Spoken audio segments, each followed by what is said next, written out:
Hello and welcome to another episode of Fantastic Fights, the podcast about a middle-aged man playing adventure game books out loud on the internet. That middle-aged man is me, Hieronymus J. Doom, and this episode I'll be playing through Beneath Nightmare Castle, released in 1987 by Puffin Books. This is book number 25 in the Fighting Fantasy series, which means I've officially been doing this podcast for over 2 years.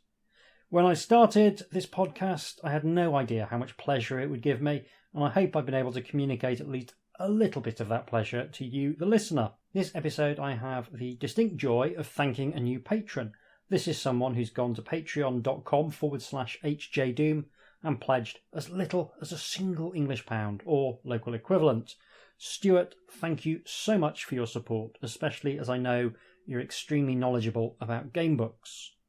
Don't forget, anyone who pledges gets 2 game books, one written by me, one written by my partner, as well as 2 complete role-playing games. And there should be more goodies coming soon as well, including a new game book I'm currently deep into the weeds on. Beneath Nightmare Castle is a complete mystery to me. For whatever reason, I didn't get round to playing it as a child, despite the very striking cover art and the intriguing title. I know basically nothing about it beyond what I've read on the back, which suggests that we're in classic dungeon territory. I'm excited to be going in completely blind. That's something that will become increasingly common as we move past most of the best known books in the series and into more unfamiliar territory. It's great that with these later books I get to combine nostalgia and my pronounced antiquarian leanings, but at the same time discover new stuff, which is, I grudgingly admit, also nice.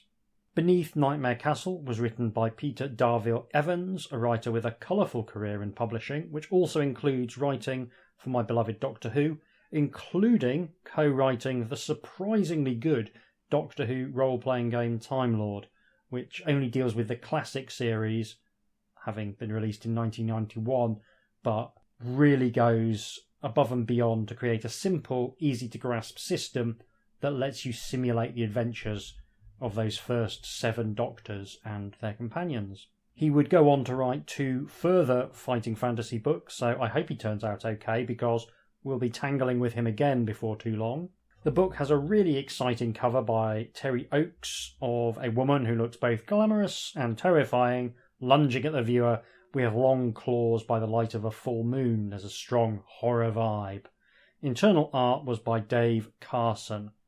Let's get into it. By this point, I feel like very few fighting fantasy authors are capable of restraining themselves when it comes to the system, and Peter Darvill-Evans is no exception. So, as well as skill, stamina, and luck, we also have a new stat called willpower, and willpower works as a kind of sanity mechanic, which automatically intrigues me. So you roll 1d6 and add 6 for it, the same as with skill and luck. And like luck, whenever you test it, you must reduce your score by 1. But there's the additional rule that if your willpower drops below 6 points, and you then test your willpower unsuccessfully, you lose your grip on sanity and your adventure is immediately over. So that's a nice little additional thing we have to keep track of. I would argue that if you're going to do willpower, you probably don't need luck as well, particularly given that they work almost identically. But I guess skill, stamina and luck are core parts of the system, so they have to appear. Still, it provides us with an interesting additional thing to worry about and feeds into that horror vibe that I apparently correctly divined from the spiky lady on the cover. We start with very little equipment. We just have armour and our sword and our backpack. We have no food and we have very little money. So I think that's a better place to start in some ways than with 10 provisions in your backpack. I note there is a space for provisions on the adventure sheet, so I'm hopeful we will find some additional tuck for me to enjoy as we progress. I have created my character. I've named them Bathos Glutamine, because I think that sounds like a very heroic name. They have a skill of 10, a stamina of 22, a luck of 10, and a willpower of 12, and I did not roll those entirely honestly. I will say that it took me forever to roll a skill and luck that came up better than average. I hope that doesn't indicate the kind of dice rolling I'll be doing throughout the adventure. The willpower of 12 was my very first roll, so that's exciting. So, unlike in real life, I've got a very firm grasp on sanity. With all the preliminaries I think addressed, let's go to the background section. Captured, netted, strung up, helpless. You curse yourself for an inattentive fool. So much for the peace and quiet of civilization. It was daydreaming about the comforts of home that got you into this mess. But even the hardiest adventurer can tire of life in the wilderness and begin to yearn for a soft bed. And it was difficult to think of anything else as you trudged to the summit of the last of the foothills and glimpsed the town of Neuburg basking in the afternoon sun. You know Neuburg. You have been here once before. It is not a large settlement, but you remember it as peaceful and prosperous. The black battlements of the keep of Neuburg seem to loom threateningly over the little town, but Baron Tholder, a man with a very stupid name, the Margrave of Neuburg Keep, I mean, to be fair, I'm hardly one to throw stones, but my stupid names are deliberate stupid names. What's Tholder's excuse? Baron Tholder is more than a friend. In fact, he is a comrade in arms. The two of you fought side by side at the Battle of Helm Hill, a renowned victory which has so far prevented any further incursions by the southerners of the steppes. You had been looking forward to seeing the old warrior again, and instead you have let yourself be caught by a band of those very same southern barbarians. Nearing the end of a hard trek down from the mountains with the rooftops of Neuburg in sight and your head filled with thoughts of a hearty meal, you failed to notice the warning signs. The bushes at the side of the trail rustled, and not quite at the same time as the wind gusted across the hills. Birdsong broke out as you approached a solitary tree, and you should have noticed that it was not entirely like any birdsong you have heard before. In real life, I can just about identify a blackbird and a gull and a robin. I think that's pretty much my limit. Ducks, I can do ducks. I love birds. I am terrible at identifying their song. Like, these barbarians could have been whistling the birdie song, and my brain would parse it as perfectly reasonable bird song. At any other time, you would have stopped and looked around before stepping under that overhanging branch. It was such an obvious place for a trap. And then the ground gave way beneath your feet. Voices shouted in an unfamiliar tongue. You struggled, but could hardly move. And here you are. It's dark. You're in a pit. The ropes about you are pulled tighter. You move upwards out into the light. You are in a net hanging from a branch, and you are surrounded by silent swordsmen swathed in flowing robes. As you spin slowly, their glittering eyes and gleaming blades seem to circle you. You glimpse the lowering shape of Neuburg Keep, and then something very heavy hits the back of your head. Pain. Flashing lights. You lose all consciousness. I really like this kind of intro in general because I think you've always got an issue with fantasy worlds and adventuring in fantasy worlds that your character knows much more about them than you do. And so the best thing you can do when you're writing an intro is to try and take the character out of their comfort zone as quickly as possible so that they are in the same boat as the reader. It's not always the right call. Obviously, there's lots of great books that don't do that, but this one is doing a nice job of saying, yes, this is a character who's at home in this fantasy world. He's expecting to go somewhere familiar, and suddenly everything's changed, and they are as confused as the reader. And I think that's a good approach. You wake. A particularly insistent dwarf blacksmith seems to be using your head as an anvil. Your hands and feet are tightly bound and a blindfold covers your eyes. See, I usually want dinner and a movie before this kind of thing. You cannot move, you cannot see, and you can hear only distant, indistinct sounds. Time passes. The pain in your head subsides to a dull throb. Nothing else happens. Then you hear a voice, an urgent whisper. My friend, hush, say nothing. I have a sharp knife, but I dare not stay long. I cannot enter through this small space. You must pull yourself a little to the right and I'll sever your bonds. Hurry. Do you trust this unknown voice and shuffle nearer in the hope that your ropes will be cut? Or do you want to reject this offer of help? The devil in me wants to reject the offer of help. I do love the opportunity, as regular listeners will know, to refuse the call to adventure. The first time I play any computer role-playing game, I will do my absolute damnedest not to have any adventures. I don't do it when I'm playing tabletop games with people. I hasten to add. That's just rude. But yeah, I'm going to reject this offer of help. If I immediately die, this doesn't count as one of the sausagey finger bookmark deaths. The mysterious voice implores you to move so that your bonds can be cut, but you remain motionless. Eventually you hear, I must go now. It is near dark and I fear for my life. They will return soon and take you. May Oiden be with you, stranger. A little later, you hear footsteps approaching. Rough hands pick you up, carry you up some stairs and throw you into what seems to be a cart.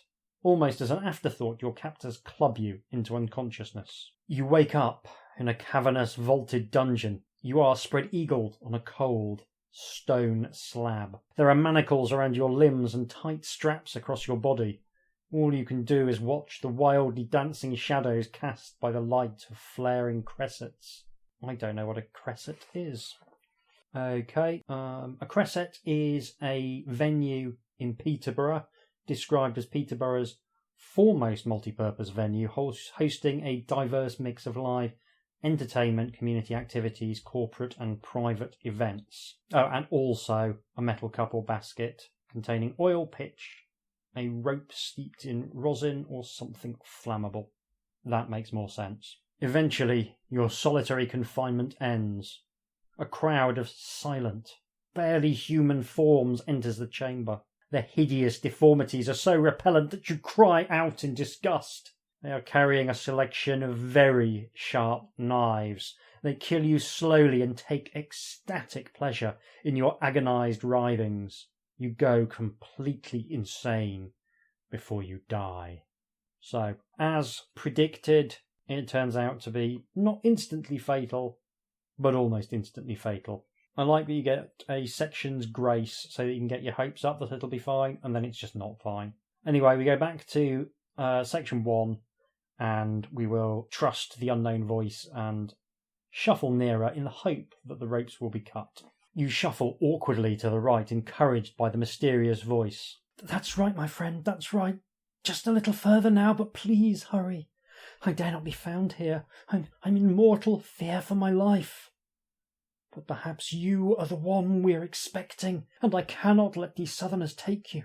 That's it. I have your ropes now. So, and you feel the bonds falling from your wrists. You tear off the blindfold and wrench the ropes from your ankles. You are in a cellar. A little light enters from an open door at the top of a steep flight of narrow stairs. Of your rescuer, there is no sign. There appears to be no other door. Do you want to search the cellar, or will you escape up the staircase? I will search the cellar. The cellar contains little, except for the straw on the floor and several broken boxes. You search for some time. You find no secret doors and no weapons. You are still on your hands and knees, sorting through the straw, when you hear the sound of approaching footsteps. 6 robed figures march down the stairs. They are amused to find you untied and enjoy chasing you around the cellar. You have no weapon, and in spite of all your struggles, you are doomed to lose this unequal fight. The swordsmen want to capture you alive, it seems, and they bludgeon you unconscious. So, this now takes us to waking up in a cavernous vaulted dungeon and going completely insane before we die. So, this time I am on a bound to invoke the sausagey finger bookmark rule. But, yeah, 2 deaths in the first 20 minutes. That's a statement of intent. So we will, instead of searching the cellar for a weapon, we will go up the staircase. You emerge into a circular stone room. There are no guards, and your sword and pack are lying on the floor. Hooray! You collect them, then peer through the slits that pierce the thick wall. You realise that you are in the ground floor room of one of the towers of Neuburg's East Gate. One of the slits gives you a clear view west along the main street leading to the centre of town. The sun has set behind the buildings, but the whole scene is lit by a beautiful red sky. Everything is very peaceful. Too peaceful. The streets are almost deserted. There are no shouts from the riverside wharves, no priests chanting in the temples, no dogs snuffling in the piles of refuse, and no revellers stumbling from the inns. The silence is eerie. You are determined to investigate, but first you must escape from this gatehouse. Yeah, I am determined to investigate. I am all kinds of interested in what's going on. I cannot abide a mystery. I have to go and investigate. So, as pitches go, this book is pitching exactly at my level. So, there is one door of solid oak banded with iron and locked from the outside. You'll have to try and force it open. Add together your skill and stamina scores. Roll 1 die 8 times and add the results together. If the total is less than your combined skill and stamina, I assume that means we get to break through. Otherwise, well, we remain stuck. Okay. The combined score of my skill and stamina is 32. And average expected outcome from 8d6 is 28. So that's below my combined skill and stamina of 32. So I think I should be okay. So let's find out. So I roll 8d6 and I get 27. Almost bang on the expected outcome. Hardly surprising when you're rolling 8 dice. So that's some good news. You attack the door with your shoulder and your sword. Suddenly, it opens. You stagger through the doorway and slump to the dusty ground to catch your breath in the shadow of the dilapidated tower. You realise your captors could return at any moment and decide to try and find shelter in the town. Picking yourself up, you head straight for the Southern Star Tavern, which you remember as a large hospitable establishment in a prominent position on the market square. When in doubt, go to the pub. You can tell an Englishman wrote this. As you head west to the market square, you notice that the few householders you can see are hastily barring their doors and shuttering their windows. When you reach the Southern Star Tavern, it appears to be closed. Pounding on the boards with the pommel of your sword brings the innkeeper to the door. It is easy to rent a room, as there are no other guests. You eat a solitary meal by the light of a candle in the gloom of the inn's shuttered common room. Recover up to 4 stamina if you've lost any so far. Well, I haven't, but that's nice. You decide to ask the innkeeper what is going on in Neuburg. You have to choose whether you will reveal your past association with Baron Tholder, or whether you will keep this information to yourself. I think I will keep that information to myself. If Baron Tholder has succumbed to the inevitable consequences of generations of inbreeding, and like almost every royal, gone completely tonto, I don't think I should be associating myself with him. So, yeah, keep it to myself. Probably turned into a lizard person. That's what I hear Elizabeth Windsor does when no one's about. Despite your reticence about yourself, the innkeeper turns out to be an affable fellow, and before long he's regaling you with local stories and jokes. He denies having noticed anything wrong in the town, and his beaming, bearded face and the fine ale he serves combine to make you question your first assumptions. Maybe you have been imagining things. How could anything be wrong in a quiet town like this? Feeling rested and reassured, you decide to go to bed. The innkeeper shows you to your room and bids you good night. I have a sinking feeling about this. Is he going to knock me unconscious? You survey your chamber with a cautious eye. It looks clean and comfortable. You search beneath the mattress and behind the door. Nothing. You secure the door with its strong iron bolt. Crossing to the window, you slowly unlatch and push open one of the heavy wooden shutters. The night is completely silent. You step out onto a small balcony. It would only be a jump down into the street and you could clamber back easily. What will you do next? Do you want to drop to the street and explore the town? Would you rather go up the hill to Neuburg Keep? Or would you rather go to your room, secure the shutters, throw off your cloak and boots and go to bed? I have a feeling that going to bed might finish with me being bludgeoned unconscious and waking up spread-eagled on a sacrificial altar. I mean, this is kind of cool thing about having died a couple of times is that I know full well there's something very, very wrong in Neuburg. On the other hand, everyone in the town seems to be shutting up as soon as night falls. Maybe I'd be well advised to do the same. Oh, I don't know. Oh, this is doing a really good job of making me feel very paranoid. I'm quite paranoid just as a starter. I don't usually need much help. This is doing a good job of making me feel even more paranoid than usual. But I cannot resist the opportunity to explore. So we're going to explore Neuburg. It is as if you are the only living creature in Neuburg. With your sword in your hand, you are ready to react to the slightest sound. But for now, the silence is absolute. There are no lights in the houses. A pale moon shines occasionally between racing clouds. You are beginning to relax a little when you hear something. Footsteps. Not a man. A beast. A large dog, perhaps. More than one. You pull yourself into the porch of the nearest house. Not a moment too soon. One of the animals has sensed your presence and jumps at you out of the darkness. You have no time to think. Your sword is ready and you fight. It is just as well that you had no time to consider your attackers. They are two horribly unnatural, misshapen blood lurchers, and they attack you one at a time. Blood lurchers are hairless, eyeless beasts with razor-sharp talons on all four paws. They have no teeth. Their gaping red mouths are a mass of writhing tentacles. If they kill you, they will tear your body to ribbons and drain your blood through the suckers on their tentacles. That's nice. Do like specifying what will happen if you lose a fight. It's not often done. Not often necessary, but here, adding to the horror vibe. So, I fight the blood lurchers one at a time. The first blood lurcher has a skill of 10 and a stamina of 7.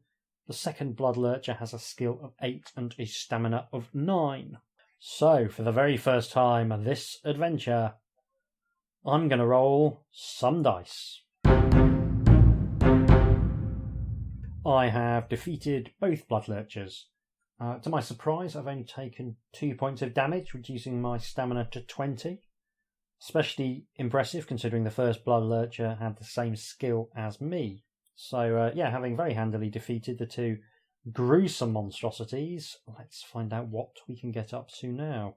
You are overcome with nausea as you survey the bodies of the awful creatures. No wonder the townspeople stay indoors at night. At least now you have some idea of the savage and unnatural nature of the evil afflicting Neuburg. You may take a memento of your victory if you want to. If you can overcome your revulsion, you may slice a suckered tentacle from one of the beast's mouths and put it in your backpack. I do want to do that. Maybe I can make one massive piece of calamari from it. As you are wiping the blood off your sword, you hear more of the creatures in the distance. You don't want to meet any more blood lurchers tonight, so you return to the inn as quickly as possible. You eat an early breakfast in the common room of the Southern Star. It is a hearty meal brought to you by the innkeeper's wife. You regain up to 4 points of stamina if you have been wounded, which returns my stamina to 22. After paying the innkeeper, you have 5 gold pieces remaining in your purse. Record that. You return to your room to collect your sword and backpack, and then step out into the market square. The sky is leaden, and the Southern Star's nameboard clatters to and fro in a gusty, drizzling wind. Do you want to go straight to Neuburg Keep, or would you rather walk about the town? Well, let's walk about the town in search of clues. Clues to what? I have no idea. There is no market today. The square is empty except for a few grim-faced townspeople who scurry across the cobbles. You spot a notice board nailed to a post between the stocks and a horse trough, and you walk over to it and find that among the proclamations about permitted prices for meat and pies, there is a tattered map flapping in the wind. It is a plan of the town. So there is a little map of the town. Very simple place. Basically, there's a little splat of roads with names like Shivering Lane, Fish Street, and New Wall Street, and obviously a castle up on the hill at the top. So we have a choice of which part of Neuburg do we want to explore. We could go north to the Merchants' Quarter, we could go east to the Temple Quarter, or west towards the wharves and warehouses at the riverside. Let's go to the Temple Quarter. I always think priests have an ear to the ground in terms of civic affairs, by and large. They always seem to know what's going on. The Temple Quarter of Neuburg is one of the oldest parts of the little town and the most peaceful. It contains a number of walled residences as well as the fairly humble shrines and temples to the northern gods that the ancestors of the Neuburgers brought with them when they settled this area by force several centuries ago. The newest and grandest temples, dedicated to the currently fashionable gods and goddesses of commerce and farming, occupy large parks along the magnificent New Wall Street. From here, narrower avenues climb the lower slopes of Castle Hill and provide access to the smaller and older shrines and temples. You find that walking up these winding avenues is like travelling backwards in time into the history of Neuburg and its once barbaric peoples. But as you climb up past the ever more dilapidated temples of ever more ancient and forgotten cults, you begin to despair of finding anything useful in this part of town. You head for an unusually grand building that looks as though it is the oldest temple of all. But as you approach, you see that it is virtually derelict and apparently deserted. Do you want to press on and visit this last temple, or would you rather turn back to the centre of town? There is a picture of the temple. It's got some particularly massive, crudely shaped statues of what I take to be God. Two of them, there's a male and female that look very much like gods of battle, and another one in a shapeless toga that might be a god of justice, although he does also have a sword. And it is, I would say, at the lower end of fine.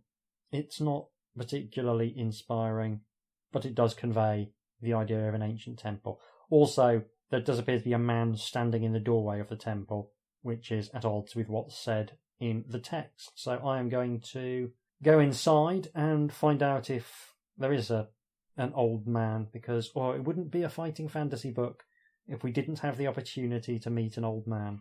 The ruined temple is set on a rocky outcrop halfway up Castle Hill.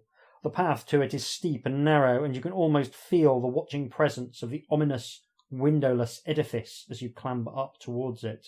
The dark stone facing of the temple is pitted and crumbling, but a long line of enormous grim-faced statues of weapon-wielding kings and queens is still standing. The only entrance is a small, dark hole in the middle of this line of guardians. Standing in the doorway, apparently dozing, is a wizened old man. Do you want to approach him? Or would you rather hide in the rocks and watch the temple entrance? I mean, I suppose this could be the very temple where I was previously sacrificed not once but twice by horrible, horrible people. But I can't pass up the opportunity to approach an old man, can I? You walk up to the forbidding entrance. The old man remains motionless, propped on his staff, until you are only a few paces away. Then he opens sparkling blue eyes and snaps at you. I am Hugh, last priest of Oiden in this town. Hurry inside, my friend, for enemies are approaching. He turns sharply and beckons you to follow him into the depths of the gloomy ruin. His voice sounds familiar, but you can't quite recall when and where you have heard it before. I mean, I can. He's the guy who released me from the evil sacrifice people. So I think I will follow him inside. Hugh leads you into a circular hall where he genuflects at the trunk of a spindly white-branched tree that twists upward from the centre of the stone floor. He then ushers you into a cramped side chamber. You sit on a low stool and find Hugh standing beside you, holding a knife to your throat. "Be still and listen," he hisses. "I rescued you from the dungeons of the East Gate because I suspect you may be the warrior that Oiden has foretold will arrive to challenge the evil in this town. If you are the prophesied hero, you will have with you a valuable treasure that links you to Neuburg. You must donate the treasure to this temple in order to obtain Oiden's assistance. If you are indeed the chosen one, give me the item now. Neuburg's peril increases hourly." Concealed in your belt, you have a jewel-encrusted gold ring given to you many years ago by Baron Tholder. It is your most valued possession. Hugh turns away. I mean, he's still one step below some of the charity muggers I've come across in Northampton town centre. So I think I will offer him Baron Tholder's ring. I feel like we have to trust someone at some point. If he was going to do a bad stab, he had the perfect opportunity when he had a knife at my throat. The old priest cannot disguise his joy as he beholds the gem-encrusted gold ring resting on the palm of your hand. He snatches it from you and exults. "Just as Oiden foretold, Neuburg has found its champion at last. My friend, I can help you prepare for the trials you must endure. But first, I suggest you fortify yourself with a square meal. Follow me." Surprisingly, the temple is stocked with provisions. You eat well in a cavernous kitchen. You can restore up to 4 points of stamina, and you may put in your backpack enough food for another 3 meals. That's what I'm talking about. Happy to have my beloved provisions back, so we can look forward to finding out what I consider to be a sensible temple fare at some point in the not too distant future. "I am older than I look, my young friend, although you may not think it possible," he tells you. "I helped to build this temple, and I know why it was built here and which evil forces it was intended to contain. Many legends tell of the clash of armies, the slaughter and the sacrifice that took place when the ancestors of these townsfolk drove the southern hordes out. The stories do not dwell on the unseen side of that conflict, the struggle between the priests of Oiden and Zakaz. Zakaz, the accursed archmage of the despicable gods of Zagula. Zakaz was not destroyed, but his earthly form was sundered, and his spirit sealed deep beneath the earth. This temple was constructed over one of the entrances to those subterranean chambers. Neuburg Keep was built to guard the other. The seals beneath this building are still intact.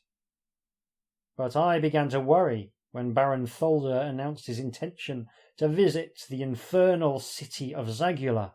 When he returned with a retinue of southern soldiers, I was displeased, and when it became clear that leading the soldiers was a mysterious wizard whom none in Neuburg has yet seen, my fears were confirmed. Zakaz is stirring. He may already have material form. I cannot guess what he will be like, or what he will do after so many centuries in limbo. Completely called it. Baron Tholder, inbred to within an inch of his life, forced to wear a prosthetic chin, has gone mad and taken up with the despicable gods of Zagula. You have a lovely, weird fiction, Clark Ashton Smith sort of vibe to them. So, the mission is becoming more and more clear. The old priest of Oiden continues his explanation. If Zakaz is resurrected and restored to his ancient powers, Neuburg and all its peoples will be helpless before his vengeful sorcery. I shudder to imagine the terror and despair he will inflict. However, he can be defeated and imprisoned again, especially while he is still weak. His physical form can be destroyed by the sword of a mighty warrior such as you, and he and his minions can be weakened by the talisman of Loth. Unfortunately, the talisman is missing. A week ago I sent Cernic, my fellow priest, to explore the keep. He has not returned and I cannot contact him, although I think he is still alive.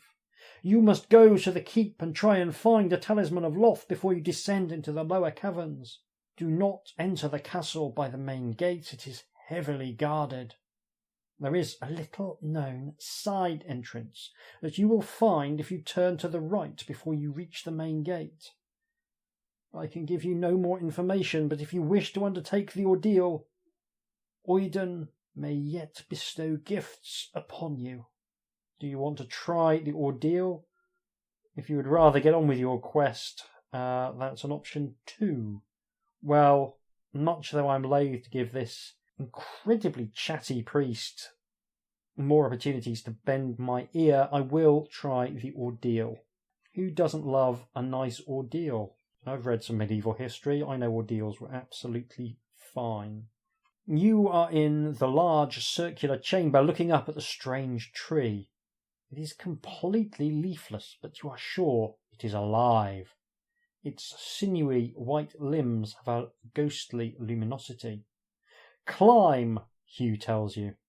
So I was all prepared to be sticking my hand in boiling water or be chucked in a river or what have you, but no, turns out just got to climb a tree.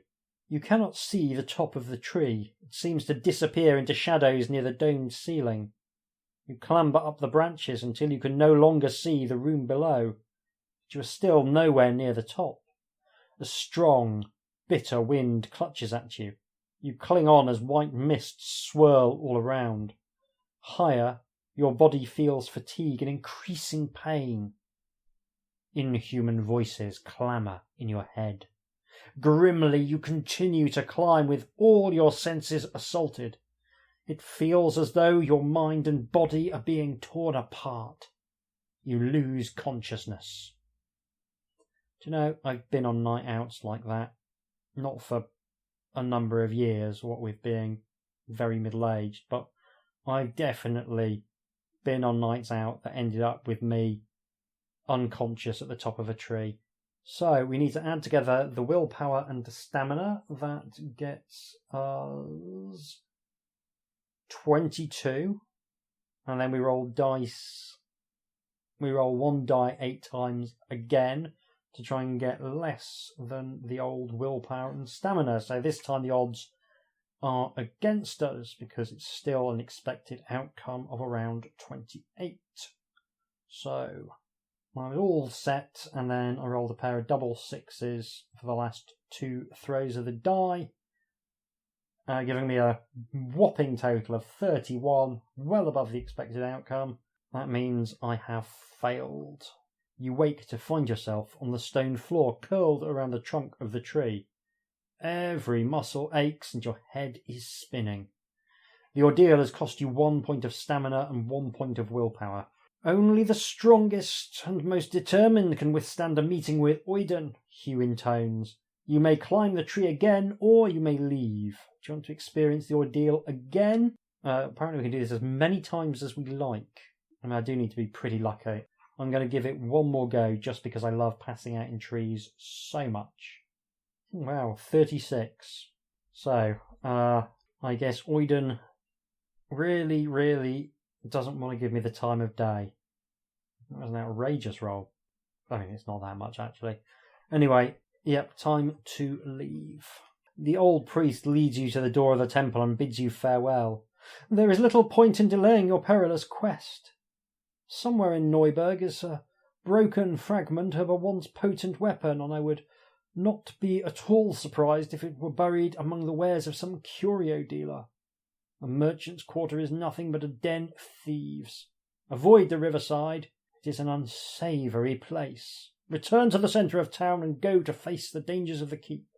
Oiden's blessings go with you. I mean, I'd be more inclined to believe in Oiden's blessing if he hadn't thrown me out of a tree twice. So, do we dare visit the merchant's quarter? I think we dare. No, we don't. No, we don't. I think we will take the priest's advice and go straight to Neuburg Keep. The road winds up Castle Hill towards the brooding bulk of Neuburg Keep. The few townspeople you meet shake their heads and avert their eyes. They obviously believe you are either recklessly brave or completely senseless. It's probably a bit of both. The path becomes steeper, the houses are fewer and a little more than stone-fronted caves, and the black towers of the keep's curtain wall loom above you. The path you are on appears to lead directly to the castle's main gate. There is a smaller, overgrown path that leads off to the right. Do you want to stay on the main path or take the right-hand trail? Well, we'll be taking the right-hand trail, thank you very much. Hacking at brambles with your sword, you follow the path around the hillside in the shadow of the battlements. The path veers to the left and disappears into a clump of bushes at the base of the wall. You push aside the prickly branches and discover a small door, which you have some difficulty in opening as there's just as much undergrowth on the other side. You cut your way down a flight of stone steps and find yourself in an untended kitchen garden. The vegetable patches, herb beds and fruit trees are wildly out of control, and it is impossible to see across the garden. You can make out that the garden is square, is surrounded by walls, and has the remains of a gravel path around its edge. You are at the midpoint of one side. Do you want to go right or left? So, first left-right option. We will, of course, take a left. You reach a corner of the overgrown garden. Ahead of you, the path continues to follow the enclosing wall. To your left, there is a squat tower. Its upper story is part of the castle's outer battlements, and it is inaccessible from the garden. But a large, jagged hole provides an entrance to the lower section. To your right, a narrow path leads directly to the centre of the garden, and through the dense foliage you can make out a statue in the clearing.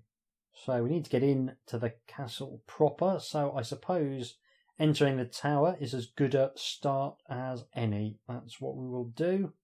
The inside of the tower is gloomy. The air is damp and fetid. When your eyesight is accustomed to the darkness, you can see that the floor slopes steeply down to a muddy pool. The walls and floor are slick with moisture. Do you want to slide down to the edge of the pool, or would you rather leave the tower? Muddy pools, I think, have giant frogs in them, giant murder frogs. So we will leave that and cut our way to the central clearing and see if there's any more interesting things to be discerned about this statue. Hacking at undergrowth and overhanging branches, you force your way to the centre of the garden. In a clearing stands a metal statue, in the form of an elven warrior maid. Her uplifted sword-wielding right hand appears to be hinged at the shoulder, and in the crook of her left arm, instead of a shield, she is carrying a narrow-necked urn. At her feet is an empty stone basin. You also see that beyond this statue the overgrown path continues to the far corner of the garden, but the path is blocked by dense undergrowth and a strangely shaped tree. So we have a picture of the statue, which is sort of viewed from above, which is a bit mad. I guess maybe it's very short. Again, I would call it at the lower end of fine. There's a strangely shaped tree indeed in the background, and that I think is actually in some ways more evocative than the elf maiden herself. But what are we going to do? We can try and move the statue's right arm. We can investigate the path beyond the statue, or we can return to the perimeter path. Let's try and move the statue's right arm. Maybe she's one of those tiresome water features. The metal joint screeches as you tug the statue's arm, and then you hear mechanical clicks and whirs from within the metal elf maiden.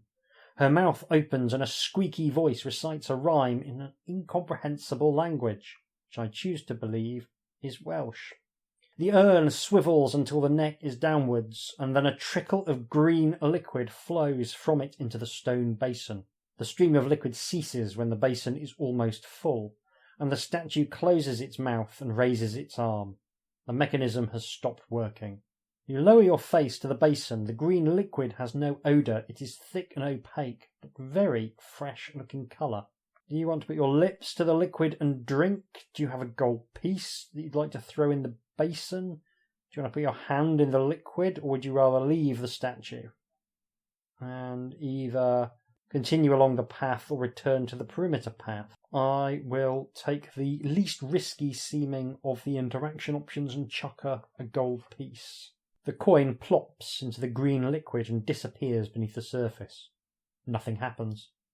Feeling rather foolish, you make a wish.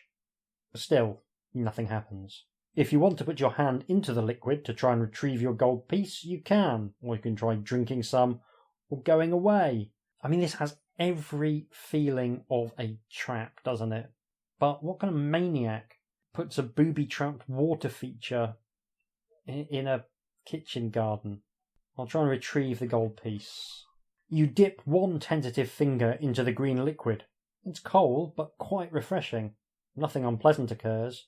You submerge your whole hand. You can feel nothing at all on the bottom of the basin, so you pull your hand out again. It's covered with a green film. You wipe it against your jerkin, and you're surprised to find that the green colour will not wipe off. Within minutes your hand begins to itch, and you are appalled to find that tiny plants appear to be sprouting underneath your fingernails and between your fingers. You have immersed your hand in concentrated magical fertiliser, and it is now a haven for tiny airborne organisms. That's exactly the kind of thing that a lunatic posho would put in their kitchen garden. A giant novelty fertiliser dispenser. I apologise for even momentarily doubting the author of this book. He does have an excellent handle on the kind of lunatic things posh people enjoy doing. You must reduce your skill by 1 permanently because of the constant irritation, but if you survive this adventure, you will find that you really do have green fingers. Anything you plant will grow well. That's a nice little touch, isn't it? You may investigate the overgrown path or return to the edge of the garden and follow the perimeter path. Well, let's reduce the skill to 9 and follow the perimeter path. You continue to skirt the overgrown garden. Halfway along this side there are steps leading up to a small door set into the high wall that surrounds the garden. The steps are covered with a tangle of thorny branches, and the door is barred and secured with an enormous padlock. You decide to continue to the corner of the garden. There is no tower at this corner.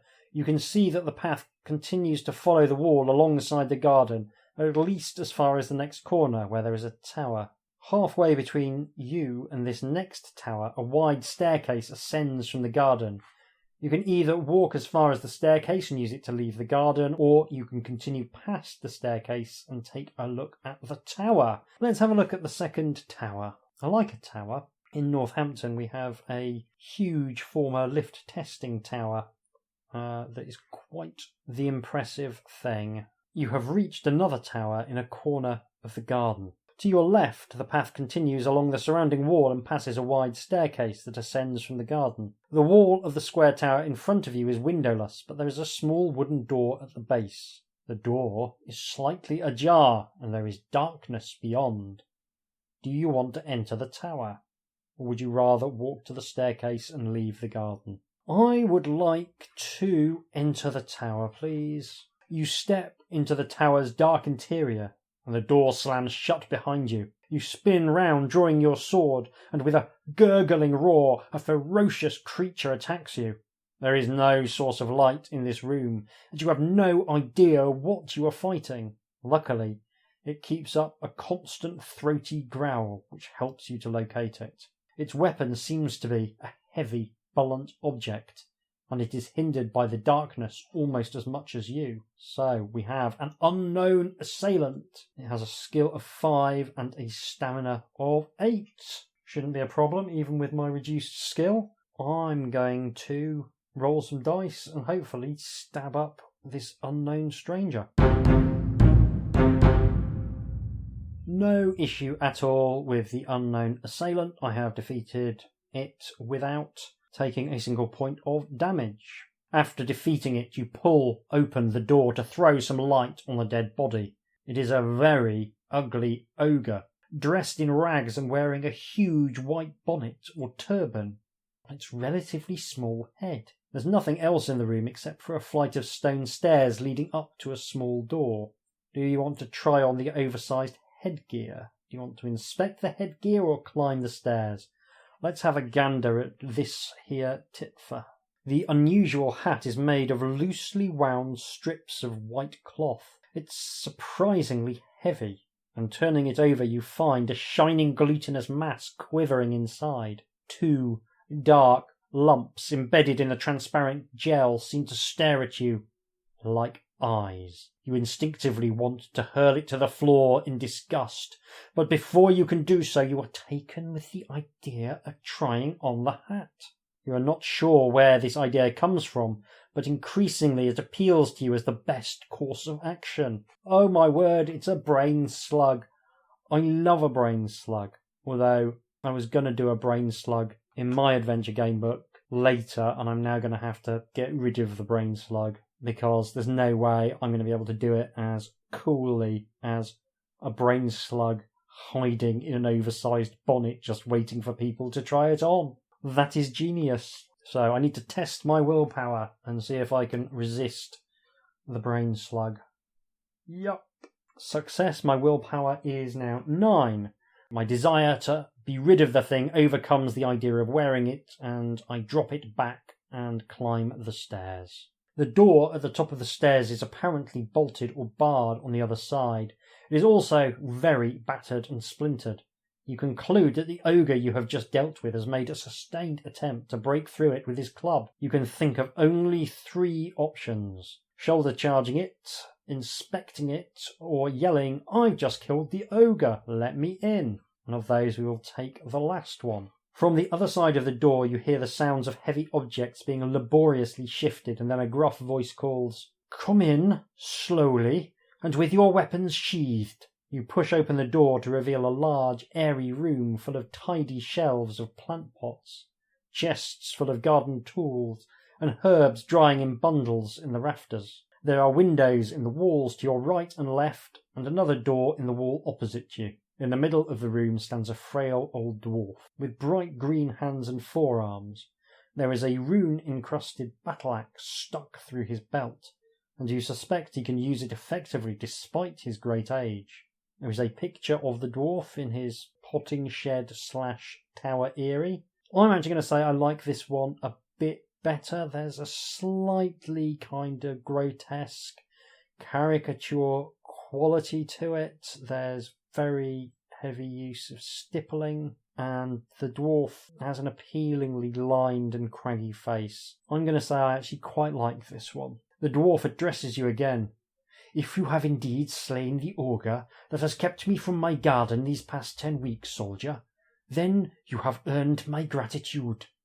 I will allow you passage through my storeroom, whether you be friend to Baron Tholdor or foe." He stands aside to let you pass. Will you thank him and leave through the door in the far wall, or will you tell him about your quest? I will tell him about my quest. Having taken a deep breath and a precautionary hold on the pommel of your sword, you tell the dwarf gardener about your old friendship with the Margrave of Neuburg Keep, and your mission to cleanse the town of evil. The old dwarf ponders for several minutes and finally sighs. "Very well. I believe you.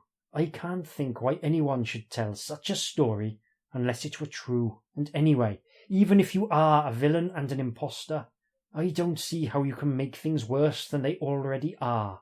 I'll help you if I can. Sit yourself down, eat if you have food. I have none myself. It has been a long time since you last had a chance to relax. I mean, it was literally this morning, but you have found a temporary haven and an ally. Recover 1 luck point. I have lost no luck. If you have no provisions in your pack, you rest for a few minutes and then ask the dwarf for information. If you have some food, you can offer some to the dwarf, it would appear. If your pack contains both food and a piece of blood lurcher tentacle, then another thing happens, and that's the thing we are going to enjoy. You place your backpack on a bench and begin to unbuckle it. Inches from your nose, the dwarf's battle axe whistles through the air and slices your pack clean in two. Enraged, you draw your sword. But the dwarf, still clutching the rune-covered haft of his weapon, is plainly almost as surprised as you are. Carefully, you separate the halves of your pack and discover the still twitching remains of the monstrosity that has been growing inside your backpack. The blood lurcher tentacle has managed to absorb 2 portions of your rations and has transmuted into a bloated, blood-sucking mass with hundreds of finger-sized feelers. Thanks to the dwarf's prescient axe, the thing is dying. If you had a globe of green glass in your pack, you find that it has been shattered into tiny shards, but in breaking it has left behind a large emerald. Nothing else is damaged. The dwarf provides you with a new backpack. Do you have any food left? I've got 1 provisions left. Who'd have thought that a tentacle beast could grow so fat on tonics, tea cakes and mini cheddars? If you want to eat a meal and recover some stamina, you can now do so. You can offer food to the dwarf. He will certainly accept it if you do. If you decide that you cannot afford to waste your provisions by handing them out to other people, the dwarf will understand your point of view. And if you eat, he will watch glumly until you've finished your meal. Deduct any food you have consumed from your adventure sheet and go onwards. If you give food to the dwarf, you must deduct 1 portion of provisions for the food he eats, plus another one if you eat 2. If you have only 1 portion in your pack, you can share it with the dwarf, but you will regain only 2 points of stamina. So, well, I've actually only lost 2 points of stamina, so I will share it with the dwarf. I mean, half a pack of quavers is better than no quavers at all. The dwarf gardener has eaten very little recently, and he relishes his portion of rations as if it were a banquet. I mean, quavers are nice. I thank you again, soldier, he says. That's the 2nd service you've done me, and I don't know how I can repay you. Ask away, though. Some of these herbs have strange properties, and I know a little about the goings-on in the keep. I'd let you have my axe, Bokhorbel, but she's getting temperamental these days. She'd have me attacking you if I weren't careful. He seems to find this idea very amusing and chuckles for some time. Ah, dear me, where was I? I remember. Ask me for something, soldier. Will you ask for a preparation to bolster your willpower, information about potential allies in the keep, or the dwarf's opinions about the 3-pronged spearhead? If you have it, which I don't. So, potential allies it is. The elderly dwarf thinks hard for a moment. I can't think of much that'll help you on this one, he mutters at last, except for what I've picked up from the kitchen servants at the keep, those that are still there and haven't been kicked out by the southern rabble. They say there's someone hiding from the soldiers in the dungeon. He's lying low down there because it's the last place anyone would think to look for him. Name's Kerwick or Kernick or something similar. A priest, anyway, so he might be useful to you. You thank the dwarf for this information, but he says he has more to tell you. Oh, more accents? Oh, please. This is why you listen, isn't it? Pushing aside a cobwebbed collection of bean poles, trellises, and bales of straw, the dwarf reveals a grimy fireplace in a corner. He calls you over and shows you that as well as a chimney leading straight upwards, there's also a narrow gap at the side of the grate. You can just make out the first few steps of a staircase leading downwards into the thickness of the tower wall. This'll take you into the cellars, says the dwarf.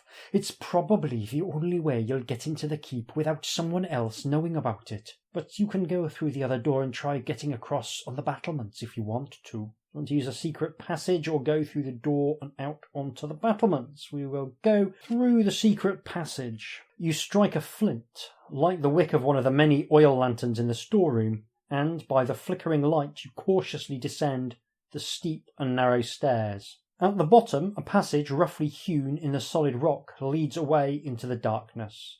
It is cold and dank. Water drips on you as you creep forward. At irregular intervals, shafts pierce the roof of the tunnel, providing a little illumination. The shafts are too long and sheer to climb, and you can see metal gratings across the distant ends. You are fairly sure that the passage is taking you beneath the castle's inner bailey towards the keep. The stairs are out of sight behind you, and the tunnel disappears into darkness ahead of you. There is a wooden door blocking a side tunnel to your right. The door is held shut by two massive wooden wedges that have been hammered between it and the surrounding rock. Do you want to try and remove the wedges and enter the side tunnel, or would you rather press on? I think I will press on, because I feel as though any time you hammer a door with wedges to hold it shut, it probably means something's trying to get through from the other side that you would prefer not to. I mean, for all I know, there could be like a young Conservative canvassing for votes on the other side of that door. So yeah, we will press on. The tunnel comes to an end at the door. At first you can see no way to open it, but after a few experimental pushes and pulls, you realise that the stone slab pivots around a horizontal central bar. You crawl through the lower opening into a long, low cellar, and having established that there is no immediate danger, you push the door back into place. The walls of the cellar are faced with stone slabs, and it is now almost impossible to differentiate the door you have just come through from the other slabs. See, that's a good secret door. The rectangular cellar has a normal door in the centre of the short wall at its other end, and a door in the centre of each of the long walls on your right and left. Although you cannot see these two doors at first, they are obscured by two lines of huge barrels that occupy the length of the cellar. You walk between the rows of barrels, each of which has a tap and a small cup on a string. You decide to taste some of the contents of Baron Thuldur's cellar, but the barrels do all look alike. You have to take pot luck. Again, clearly written by an Englishman. Fate of the world at stake, but surely there's time for a pint, or two, or three, to find out which random barrel I try. I roll a 6. Hopefully that is some kind of dark mild. You select one of the few barrels that is in an upright position. It has a tap but no drinking cup. So you pour a little of the barrel's contents into the palm of your hand and drink a mouthful of the brown liquid. It tastes bitter and sears the roof of your mouth. You begin to feel rather ill. The liquid is poisonous, but you have consumed so little you lose only 2 points of stamina. Clearly tequila. I found a barrel of tequila. You can now look inside the barrel from which you've just drunk, or roll one die to taste the contents of a different barrel. Let's have a look inside the barrel. Must remember to reduce my stamina to 20. Using the thick iron hoops as finger and toe holds, you climb up the side of the great barrel. You grasp the leather handle of the lid and pull mightily. Throwing the lid to one side, you look down into the barrel to find your horrified gaze met by the lifeless stare of dozens of pairs of unblinking eyes. The barrel is full of heads, floating like shriveled balloons in an acrid brown preserving fluid. You lose 1 point of willpower as the full implications of your recent drink sink in. If you now have less than 6 points of willpower, something happens. If you have more than 6 points, then I assume everything's fine. So my willpower now down to 8. There is a picture of the barrel, and this one I will say is just straight up great. The fluid rendered in pure pitch black, real kind of chiaroscuro approach been used. These white faces staring sightlessly up, many with grotesque expressions. It's cracking. You hear a footfall behind one of the cellar's middle doors. Before you can react, the door flies open and 4 robed swordsmen rush in. You face them, with your weapon at the ready, and back away between the rows of barrels. Behind you, another door opens, and you turn to see another 4 soldiers entering the cellar. You are surrounded. 8 swords converge on you. Do you want to fight, or surrender, or try and bribe them with either a jewel-encrusted ring, don't have, an emerald, don't have, or any gold pieces? Well, I have 4 whole gold pieces. So, out of these options, I don't foresee fighting working well. I imagine surrendering will lead to me being knocked unconscious and tortured to death for the 3rd time in one adventure. So, I'm going to try and bribe them. The swarthy swordsmen watch with interest as you rest your weapon and proffer your bribe. Their leader takes your offering and insists on searching your backpack for more. He mockingly pretends to be very disappointed that you have nothing else of value to him, and then suddenly orders his men to seize you. You cannot reach your weapon in time, and soon you are held fast in spite of your struggles. The swordsmen are highly amused at your outraged expostulations. This is looking bad. Sandwiched between two of the burliest of the swordsmen and surrounded by a squad of others, you have no chance to escape, as you are frog-marched out of the cellar, up a flight of stairs, through the gloom of the servants' quarters, and into the opulent private chambers of the Margrave of Neuburg Keep.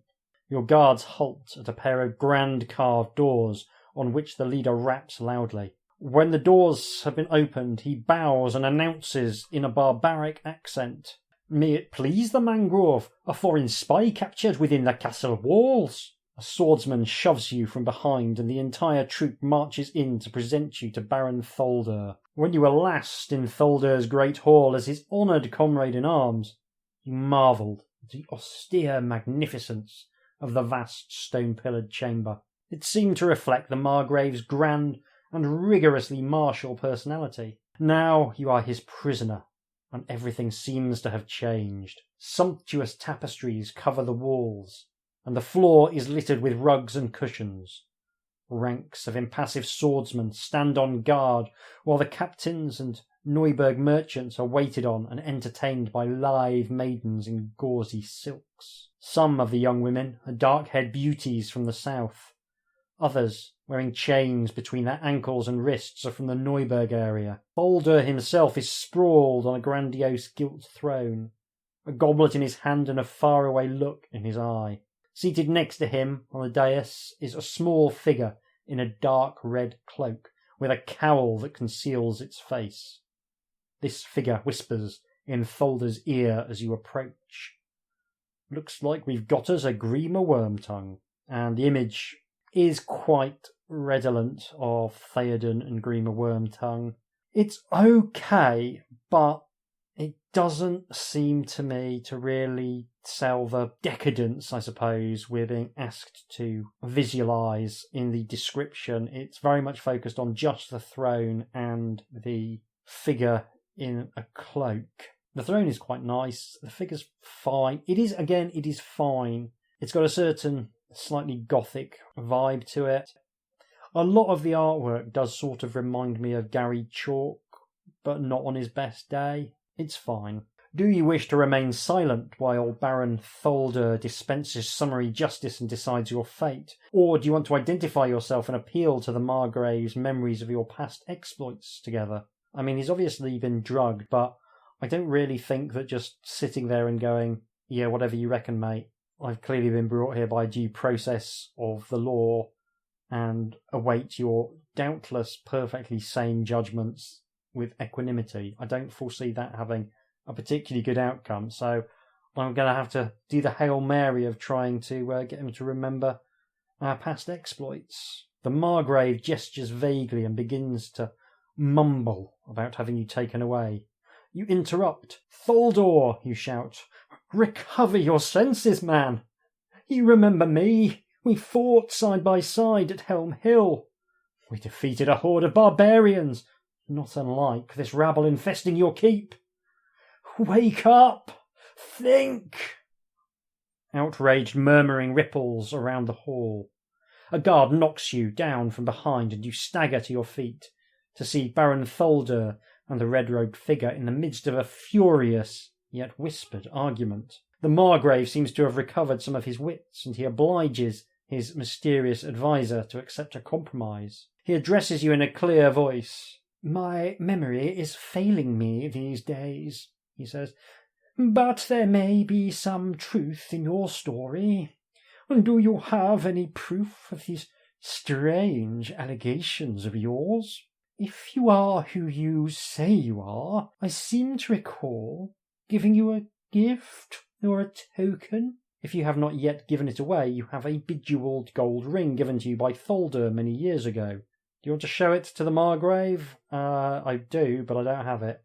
So, that wretched old man really sold me down the river by insisting that I give him the one thing that could serve as proof of my story. The mysterious red-robed figure continues to prompt Baron Tholder, who rapidly finds the subject boring. He readily agrees you should be taken down to the dungeons and makes it clear he has no interest in what happens to you after that.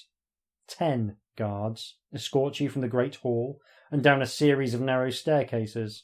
At one point you reach a dark underground gallery.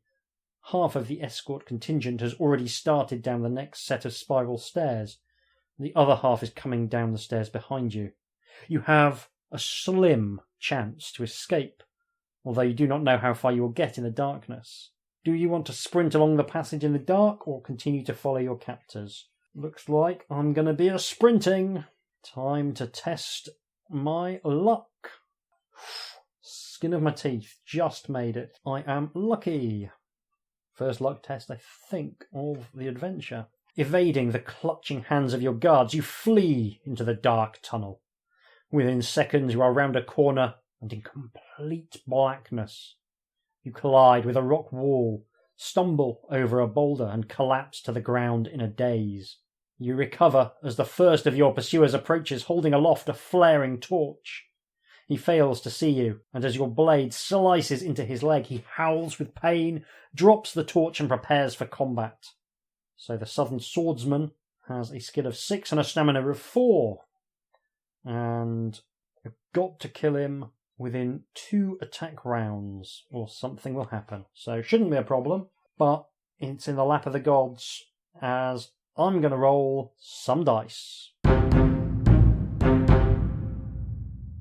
I have killed him within 2 attack rounds, and I can run off along the tunnel, but without the benefit of the torch, which was burned out. You hurtle along the corridor into absolute darkness. A few painful collisions with rock walls persuade you to moderate your speed, and you make your way forward as best you can with your arms outstretched in front of you. And then you take a step, and the floor has gone. You topple into a chasm, and as you fall, you know the impact of the landing will kill you. You are wrong. You land on a soft, viscous surface, a bit like thick mud. You just have enough time to offer thanks to your gods before the awful realization that the ooze is creeping over you, and that your extremities are being eroded by the digestive juices of the subterranean jelly creature on which you have landed. It enjoys its unexpected meal.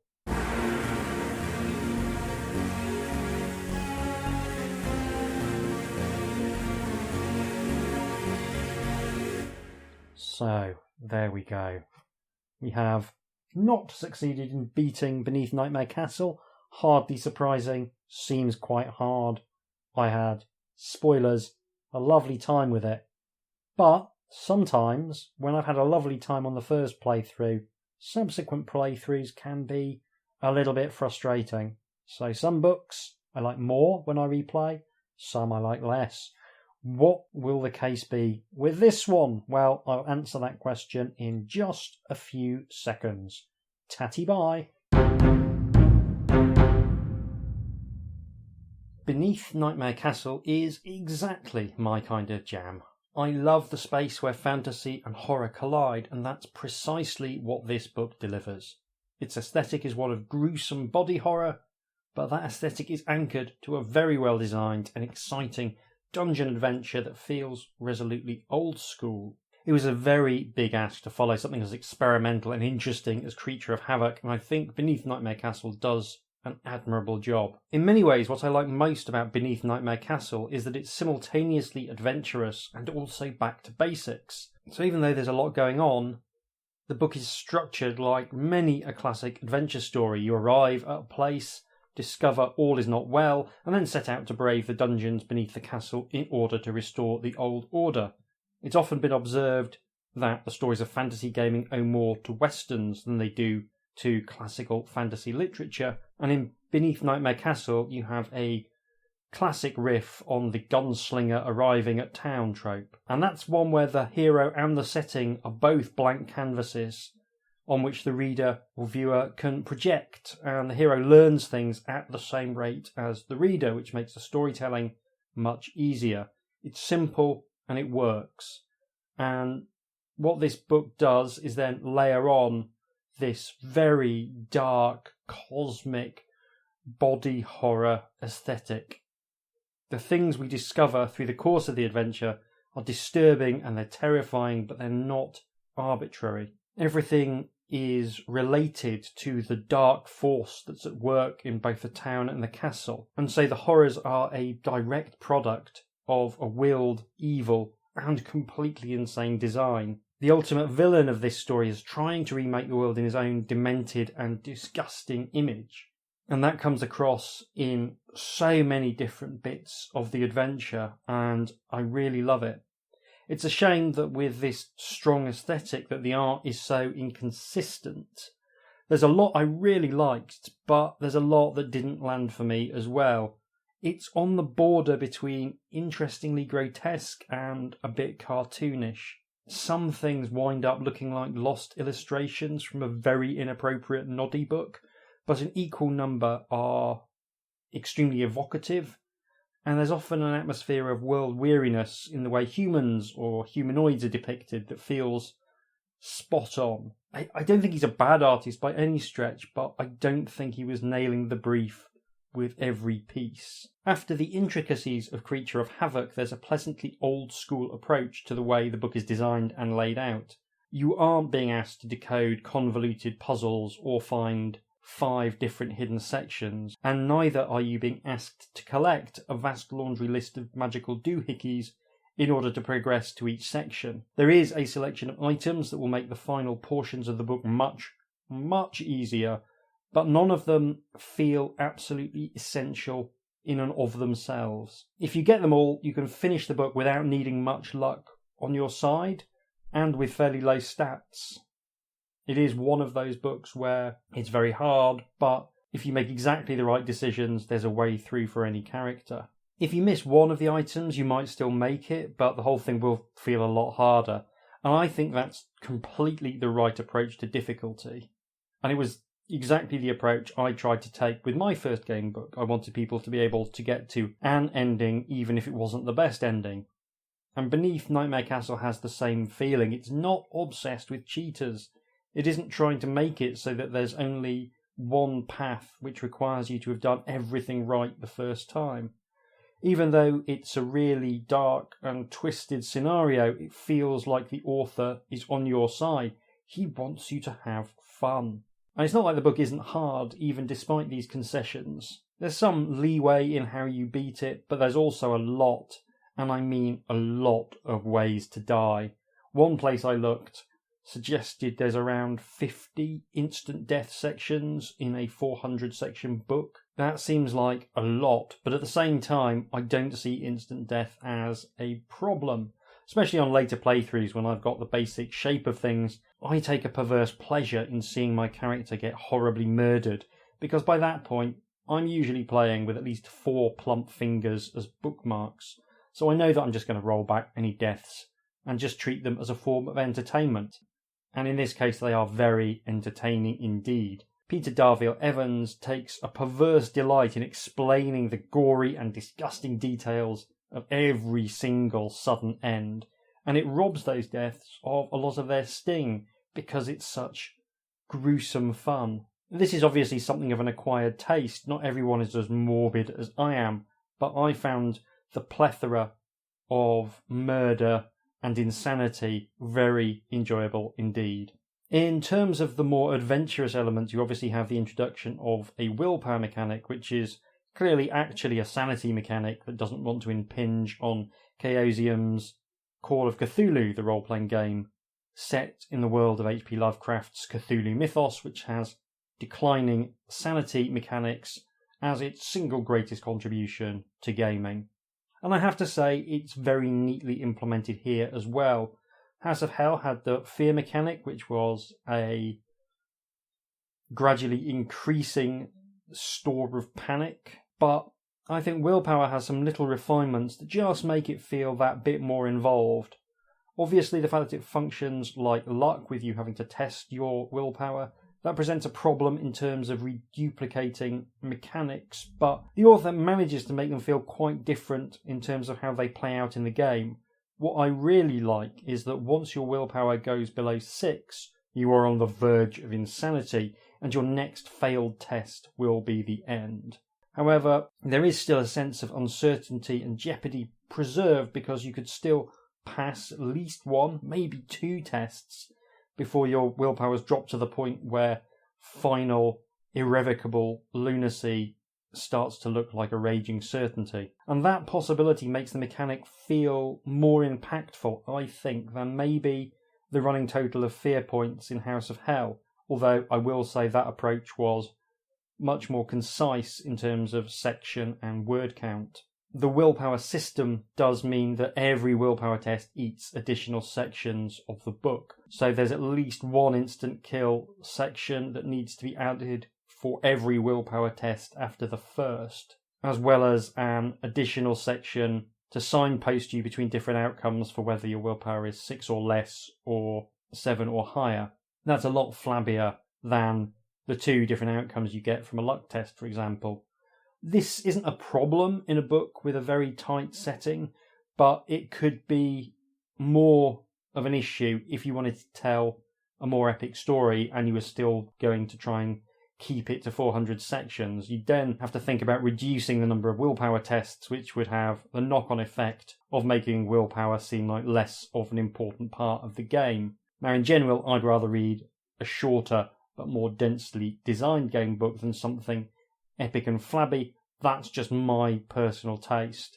Caverns of the Snow Witch leaps to mind as an example of how a long, standard fighting fantasy book can feel a bit of a struggle if the structure is epic but largely linear.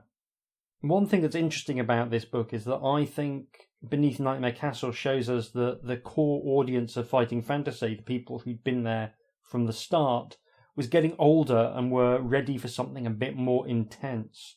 There's a real nastiness to this book, which I would doubtless have loved if I'd read it at the time. I was always a ghoulish child. I read Stephen King's It before I was 10, and although it scared the hell out of me, it also fascinated me. This would have been right up my street even as like a 7-year-old, I think. Looking at it through the jaded eyes of a 40-something with 35 years of exposure to horror media behind me, I still think it lands really well. The atmosphere strongly reminds me of the work of Clark Ashton Smith, who was a contemporary of H.P. Lovecraft and the Conan creator Robert E. Howard, considered one of the big, weird tales writers. And his work often bridges the gap between cosmic horror and fantasy, but in a way that is tinged with an ironic humour, and there's a very similar aesthetic at work here. It's hard to pick a favourite, but there's a great deal of gruesome fun to be had in opening a box at the docks only to find it full of writhing body parts, or the barrel full of pickled heads that occurs early in the castle. There's a ghastly blob monster disguised as a chair that has echoes of the Autons from classic Doctor Who. The final form of the demonic creature behind all of these hideous creations, which are haunting the castle, is suitably repellent and a really nice bit of art as well. A horrible amorphous melange of disparate body parts that flow together in a manner reminiscent of Brian Yuzna's classic body horror film Society. I think the one I like best is still the Blood Beast from right at the start, these horrible leechy, tentacly dog monsters. I absolutely adore the detail of the severed tentacle having turned into something new and hideous by gorging itself on my provisions in my backpack while I'm unaware. The scene with the dwarf cutting it to pieces is a brilliant set piece. There's also another amorphous blob monster that starts off at skill 3 but rapidly gets stronger as it manifests more and more misshapen limbs to try and kill you. And let's not forget we get treated to both an old man and a dwarf, ensuring that the fighting fantasy cliches are still being given due prominence. Got to have an old man, and it's really nice if you also have a dwarf. Probably of all the game books I've played recently, this is the one that feels most like something I would like to have written myself. I think the author and I have very similar ideas about what makes a good game book and how role-playing narratives should work. I admire the sense that everything which happens in this book does so for a reason. Even though there's plenty of things that are simply haphazard encounters, there's a way of tying them all back into the awful things going on in the castle and the reawakening of an ancient evil. And I think when you're trying to write an interactive piece like this, it helps if you can do that and relate everything you put into the game world to something that happens in the world. There has to be a reason. It helps if there's a reason, even if that reason is very silly. It's like when you put an orc raiding party in your wilderness game. Classic wilderness encounter. D6 orcs straight out of the bestiary. But if you, the author or the games master, know why they're raiding that particular area, even if the players don't know, that adds depth to your world. Perhaps a charismatic orc shaman has convinced his tribe that they're immune to weapons, like John Nichols Tom, the 19th century Englishman who claimed to be the reincarnation of Jesus right up until the point they shot him. It's the sense of a world progressing on the laws of cause and effect that is so beguiling in a good interactive story. In Beneath Nightmare Castle, it comes over most strongly for me in the overgrown garden. That's a garden that's been neglected for some time because the Baron with the silly name is enthralled to the wizard who's trying to bring back the nameless evil. Courgettes and sage plants are not really a priority at this point. Also, the gardener is trapped in a tower by an insane ogre wearing a brain slug bonnet. So things have become rather wild, but you can still find the novelty elf statue that dispenses magical fertilizer in the middle of the garden, and that's a reminder of the castle as it was. It's a piece of the old castle, fallen into disrepair and newly inhabited by monsters, and I think that's a great example of tying something into the overall theme and creating an unusual location, but one which has a reason for existing. Now that's quite enough wittering about this book. I think it's great. You should definitely play it. I think my copy cost about £12 and I've found it well worth the asking price. There's plenty of copies in circulation as far as I can see. They sometimes go for quite a lot on eBay, but if you're willing to wait for a little bit, you can do it for much less than the standard asking price. I'm going to be back, hopefully very soon indeed, with another bonus episode. This will be another book by noted first draft proponent J.H. Brennan, which I hope you will enjoy. His books aren't often good by any traditional measure, but there's a demented energy to them, which makes for an entertaining time despite that. Don't forget, if there's something you'd like me to cover or any feedback you'd like to give me, I can be reached by email at hjdoomretrofun, all one word, @gmail.com. Thank you very much for listening. Take care, and I'll see you soon.